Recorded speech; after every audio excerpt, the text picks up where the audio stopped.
Je vous souhaite une bonne journée.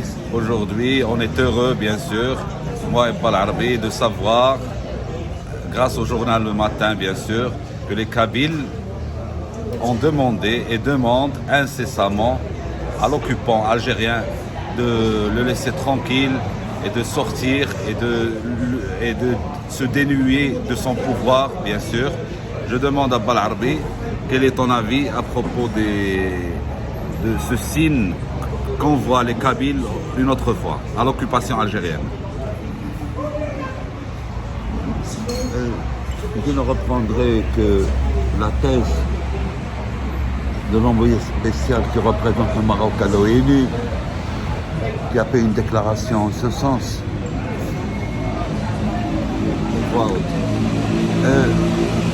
Qui a bien dit que l'autodétermination, c'est pas une affaire de cartes à distribuer. C'est pas un luxe. C'est à la mode. Elle n'est pas à la carte. Exactement, c'est à la mode, c'est tout. C'est pas un droit. Un droit donné à une horde, comment dirais-je, de saltimbanques, de voyous qui viennent de nulle part, et créer un État fantoche aux frontières du Maroc. Et nous dire que c'est des Marocains. En quoi ils sont Marocains? D'abord, en elle-même, la vérité est mal posée, messieurs, de l'État algérien ou du pseudo-État algérien. Vous n'avez point le contrôle de l'Algérie. Vous avez des Kabyles qui sont ancestraux bien avant vous là-bas. Vous êtes des occupants. C'est tout. Alors, restez à votre place. Écoutez, je ne comprends pas. Cette usurpation de pouvoir. Et en premier lieu, référez-vous simplement à la déclaration de Boumedienne qui souhaitait créer une histoire pour l'Algérie, parce que l'Algérie n'a pas d'histoire. L'histoire d'Algérie, c'est celle du Maroc. C'est la mère nourricière de tout le Maghreb.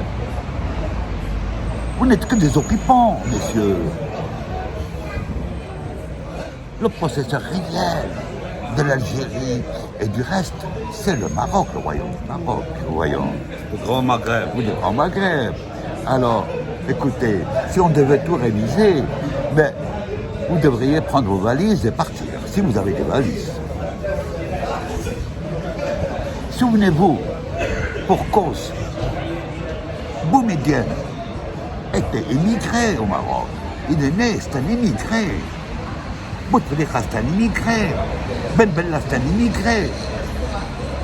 Qui est né au Maroc, ils sont tous nés au Maroc. Le Boumedienne, c'était un Kéhanador, uniquement un petit qui. Bouteflika n'était que le servant, l'opportuniste qui suivait Boumedienne, l'homme au cigare cubain et au burnous algérien qui incarnait l'émir Abdelkader, qui voulait incarner l'émir Abdelkader. Mais tout cela est ridicule. Vous avez mené, messieurs de l'Algérie actuellement, vous avez mené non pas un combat, vous avez creusé une tombe. La vôtre. Ne vous attendez pas à des remerciements. Le mal, il faut le payer, un jour ou l'autre. Mais n'oubliez pas que le Maroc est interdit à tous ces desperados que vous avez amenés chez vous pour les utiliser contre notre pays, notre État.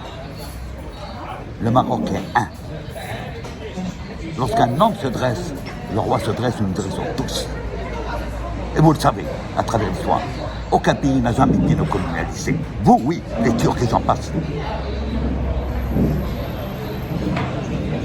Donc, vous savez pertinemment ce que vaut le Maroc et le Marocain dans le sacrifice à la guerre. Quand il s'agit de guerre, quand il s'agit de faire la guerre, je ne pense pas que vous puissiez rivaliser avec lui. Mais quand il s'agit de bonté, vous ne pouvez pas rivaliser avec lui non plus. Alors en quoi vous pouvez rivaliser avec le royaume du Maroc? En rien. Pour le moment, je vous quitte. Mais je vous retrouve ce soir. pour vous donner d'autres livraisons. La trahison de Boumedienne au niveau des accords de Tlemcen et d'Ifrane. La trahison perpétrée contre le roi Hassan II, l'Armo. L'homme qui a cru en lui, l'homme qui a tendu la main au frère Donador. Un frère qui est devenu président de la République. C'est un gag. Un frère à côté de Hassan II à la Oui, fin. oui, en face de Hassan II. Est-ce que vous voulez faire rire le monde? Vous l'avez fait assez rire. Ainsi, avec des chefs d'État fantoches. Ce pas des chefs d'État. Vous créez n'importe quoi. Vous croyez que nous sommes là pour avaler toutes vos couleurs? Ce n'est que des couleurs. Vous n'êtes pas de taille. Vous n'avez pas d'esprit. Oui, vous avez des intellectuels de grand talent que vous avez écartés. Écarté, bien sûr. Écartés parce que... Ridiculisé et caractérisé. Parce que... En France et ailleurs. Parce que les intellectuels algériens, une sainteté d'esprit, une culture profonde, c'est le peuple algérien. Vous ne représentez pas le peuple algérien. Vous êtes décultivé. Je vous ai dit, votre ancien président était frère Anadol. Bouteflika, qu'était-il? Savez-vous que M. Bouteflika Abdelaziz, en tant que chef d'État chez vous, possédait toujours des biens au Maroc et que sa mère venait à Moulay Yacoub se baigner une fois de temps en temps? Et que le roi Hassan II défendait ses intérêts, ses terres, ses biens. Il en avait, hein? Elle en avait. Ah ça, messieurs du peuple algérien, vous l'ignorez. Vous n'aviez pas un président honnête, croyez-moi. À plus tard. Écoutez, je n'ai jamais autant ri qu'avec cette pseudo-république algérienne. République, quel grand mot. La République algérienne. Quel grand mot. Vous n'avez pas de république. Vous avez des mots. Vous avez le Polisario, vous avez la République, vous avez tout, vous avez, comment dirais-je, Che Guevara, vous avez Castro, vous avez Brejnev. Souvenez-vous, vous aviez l'assistance militaire et du renseignement du RSS qui vous a grugé. Elle vous a noyé de matériel militaire qui ne sert à De rien. vieilles ferrailles. Oui, elle vous a envoyé une industrie dépassée. À qui prix ne sert à d'or. rien. À prix d'or. À prix d'or.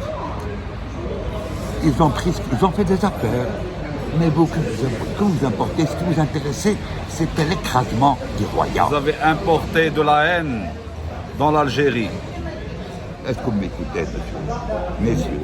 Écoutez-moi. Pas des armes. Écoutez-moi. Savez-vous une chose? Que viendra le temps où le peuple algérien retrouvera son assise. Que vous ne vouliez pas. Retrouvera ses droits et son droit absolu sur sa terre. Bien sûr, Balarabi s'adresse effectivement pas aux intellectuels algériens ni aux politiciens, mais il s'adresse aux poignées d'hommes. Peut-on, bien sûr, Balarabi, les appeler comme tels, hommes, je ne sais pas, poignées de mal. Mais non, écoutez, vous savez... Militaire. Écoutez,